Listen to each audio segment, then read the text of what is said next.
안녕하세요. 제가 여지껏 살아오면서 평생 처음 겪어보는 상황으로 인해 멘탈도 다 날아가고 정말 많이 힘이 들어서 이렇게 사연을 적게 되었습니다.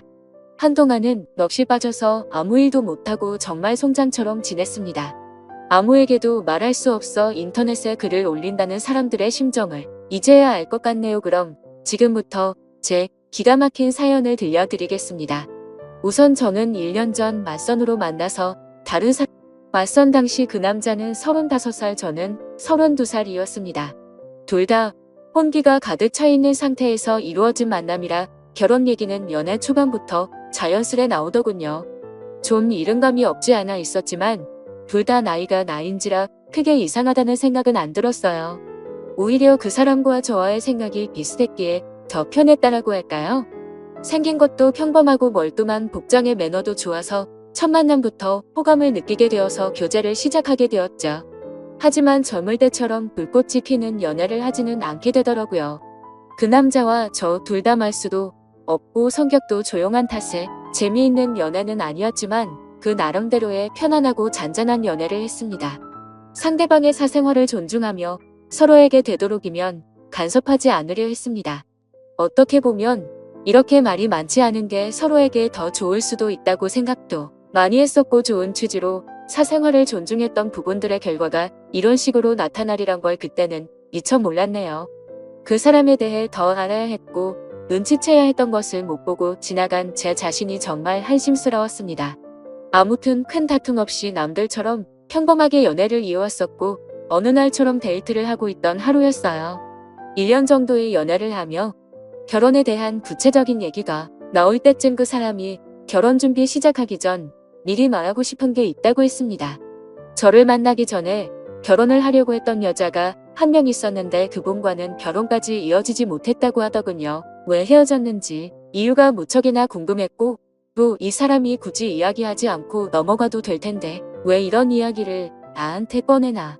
그저 양심 고백을 하는 것인가 하는 생각이 들더군요. 나한테 얘기하는 게 양심 고백의 이유 말고 혹시 또 다른 이유가 있는지 물었습니다. 한참을 고민하길래 기다렸습니다. 고민하는 시간에 비해 돌아오는 대답은 짧았습니다. 그분이 자기의 있는 그대로의 모습을 못 받아줬다고, 이해하려고 노력하는 모습도 없이 그냥 헤어졌다고 말을 해주더라고요. 그래서 저한테는 모든 사람이 다 똑같을 순 없지 않느냐며 또 맞지 않는 부분에 대해서는 서로 잘 맞춰주고 이해해주며 살자고 말하고 싶었답니다. 당연한 얘기를 이렇게 고심 끝에 한다는 게 이상했지만 알겠다고 서로 노력하자고 하며 넘어갔죠. 그렇게 시간이 흘러 무사히 결혼식과披露宴을 마치고 피곤한 몸으로 신혼집으로 왔습니다.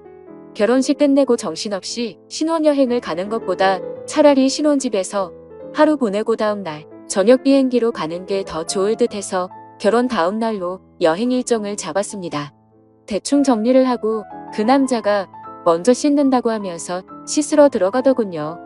근데 씻으러 들어간 지 오래된 것 같은데 나오질 않아서 문 너머로 물어봤죠. 아직 멀었냐고 물어보니 다 됐다고 하더군요. 그리고 또 10분이 흘렀습니다. 뭘 하길래 이렇게 오래 걸리냐고 나도 씻고 싶다고 하니 금방 나간다고 하더군요. 그리고 또 20분이 흘렀습니다. 기다리면서 슬슬 화가 나더군요. 지금 들어간 지 1시간 다 된 것 같은데 무슨 일이 있는 거냐고 물었더니 기계적인 목소리로 이제 다 했으니 나간다고 대답해서 저는 얼른 씻고 쉬고 싶다고 말했습니다. 그로부터 또 10분이 지났습니다. 정말 별의별 생각이 다 들었습니다. 혹시 하수구가 막혔나?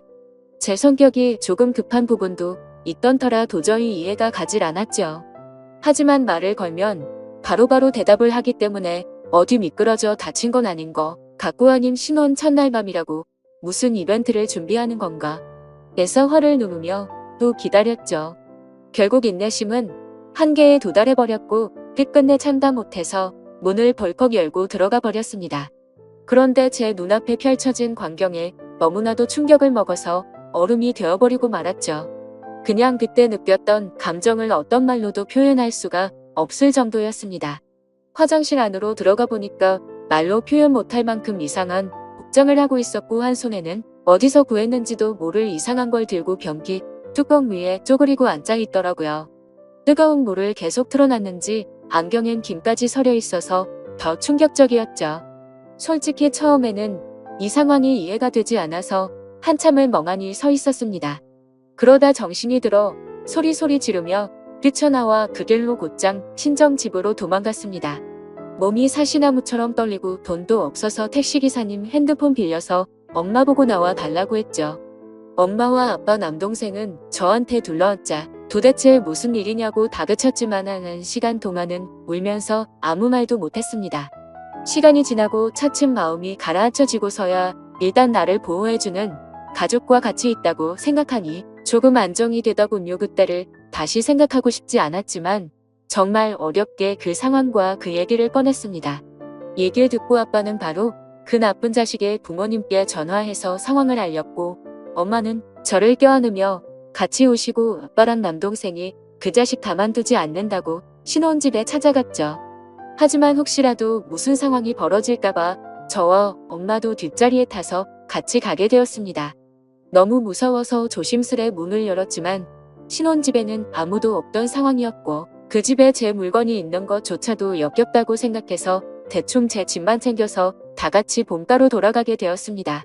막상 집으로 돌아가니 내가 도대체 1년 동안 이런 남자친구를 만난 게 너무 창피하면서도 분하고 부모님을 보기엔 너무 염치가 없다는 생각이 들기 시작하더라고요.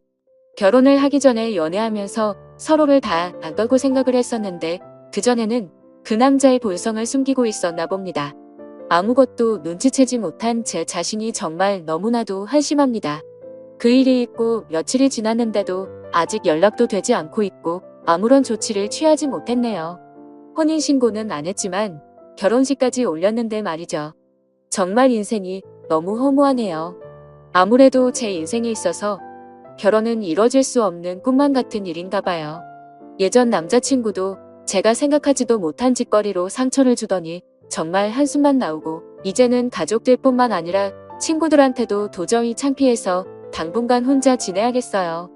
그리고 축의금이나 이런 것도 어떻게 해야 할지 도저히 감이 서지를 않습니다.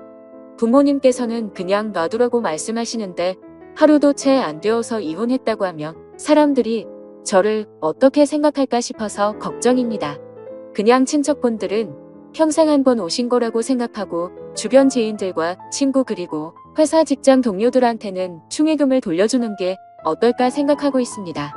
솔직히 저도 억울하다면 억울하고 제가 피해자니까 이해를 해주지 않을까 하는 생각인데 여러분들 생각은 어떠신가요? 휴. 정말 하루하루가 너무 답답하고 한숨만 늘어가고 이 상황을 빨리 잊고 지냈으면 하는 바람이 가장 클 따름입니다. 오늘까진 충격 속에서 송장처럼 보냈지만 내일은 변호사 만나서 법적으로 어떤 조치를 취할 수 있는지 알아보려 합니다. 제 사연을 읽어주셔서 감사드립니다.